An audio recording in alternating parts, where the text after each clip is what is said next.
तमाम आपराधिक रिकॉर्ड के बावजूद विजय मिश्रा का सियासत से मोह भंग कभी नहीं हुआ। वो हर विधानसभा चुनाव में अपने बाहुबल को साबित करने के लिए चुनाव लड़ता रहा और फिर जीत कर विधायक होने का राजनीतिक फायदा भी उठाता रहा। कहते हैं अगर आपकी कॉलर व्हाइट हो तो आपको कोई काले साम्राज्य में बहुत देर तक झोंक नहीं सकता। विजय मिश्रा इस बात को जानता था। साल 2012 में भी जेल के अंदर से उसने अपने बाहुबल का जलवा दिखाया। यह दौर था जब उत्तर प्रदेश की सत्ता की डोर मायावती के हाथों में थी।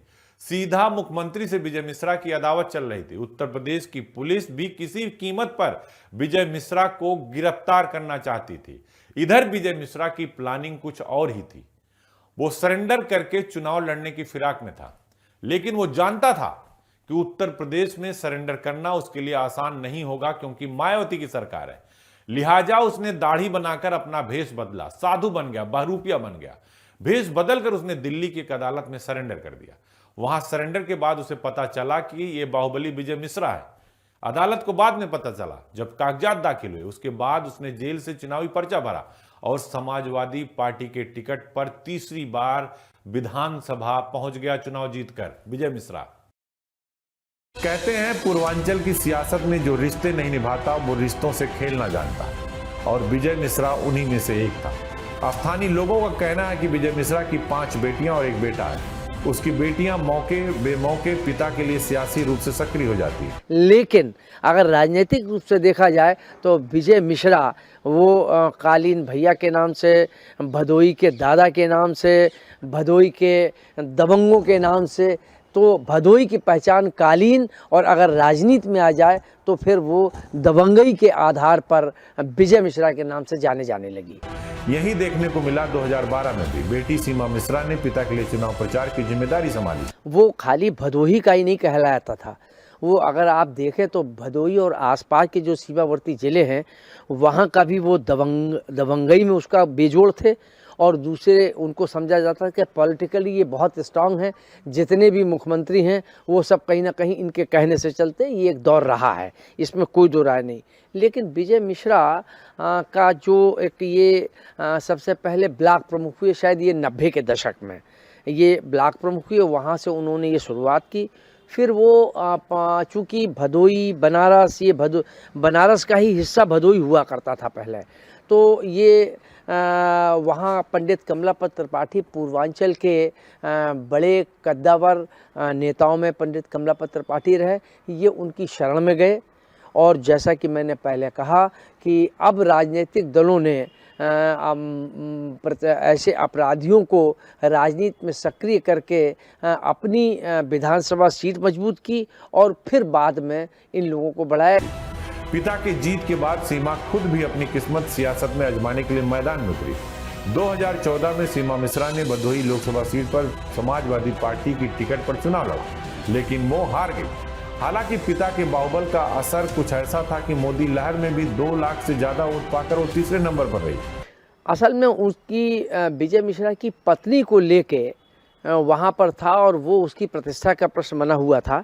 और जब वहाँ चुनावी रैली में गए थे तो विजय मिश्रा ने उनसे ये गुहार लगाई कि साहब हमारी इज्जत दांव पर है, और हमारी पत्नी को पुलिस जो है वो गिरफ्तार करने की या उसको हैरेस करने की बात कर रहे हैं। हमारी आप इसको इज्जत को, लाज को बचाइए। मुलायम सिंह जैसा व्यक्ति निश्चित रूप से वो इस ढंग के थे कि वो रिश्तों को बहुत महत्व देते थे, या मतलब वो अगर किसी ने उनकी मदद की है तो फिर उसकी वे आउट ऑफ वे जाके मदद भी करते थे। तो शायद मुझे यही कारण है कि जब उन्होंने कहा तो उन्होंने विजय मिश्रा से कहा कि तुम चिंता नहीं करो, और वो हेलीकॉप्टर तक गए और ये संदेश दे दिया। उन्होंने मंच से भी कहा कि इनको कोई गिरफ्तार नहीं कर सकता है, या इनको कौन गिरफ्तार करेगा, ललकार के उन्होंने ये बात कही। और उसके बाद विजय मिश्रा और वो हेलीकॉप्टर तक गए, तो उसका पूरे प्रदेश में एक संदेश चला गया कि ये मुलायम सिंह जी के बहुत करीबी हैं, इनके ऊपर हाथ डालना जो है हमारे लिए ही परेशानी का सबब बन जाए। विजय मिश्रा के राजनीतिक रसूख की वानगी देखिए। 2017 में अखिलेश यादव ने टिकट नहीं दिया तो उसने बीएसपी, सपा, बीजेपी सभी को सीधे टक्कर देते हुए निषाद पार्टी से पर्चा भरा और चुनावी मैदान में उतरा। और विधानसभा चुनाव में ज्ञानपुर सीट से 20,000 वोटों के अंतर से चौथी बार जेल में रहते हुए चुनाव जीता। हालांकि जब 2022 में दोबारा चुनाव हुए तो उसकी हार हुई। ये पहली बार था जब उसे सियासत में हार का सामना करना पड़ा। विजय मिश्रा ने एक बार मीडिया को बताया था कि वो 80 के दशक में कारोबारी था। तब उसके विरोधी उससे डराते थे, धमकाते थे, लेकिन उसने किसी के सामने अपनी गर्दन नहीं झुकाई। बाद में यही लड़ाई वर्चस्व की जंग में तब्दील हो गई। हालांकि पूर्वांचल में तमाम माफियाओं के गिरोह सक्रिय होने के बावजूद भी विजय मिश्रा से किसी की कोई रंजिश नहीं थी, या फिर यूं कहें कि हर माफिया से उसकी बनती रही। यह आसानी से समझा जा सकता है कि बाहुबली विजय मिश्रा का सियासी सेटिंग मजबूत नहीं बल्कि तगड़ी नेटवर्किंग रही। विजय मिश्रा की गिनती उन बाहुबलियों में होती थी जो सत्ता और सत्ता के नायकों से टकराने से पीछे नहीं हटता था। उसके बारे में कहा जाता है कि वो सियासत की धारा का अंदाजा लगाकर ही दूसरी नाव पर कदम रखता है, और कदम टिक जाता है तभी वो पहली बार से दूसरी बार कदम हटाता था।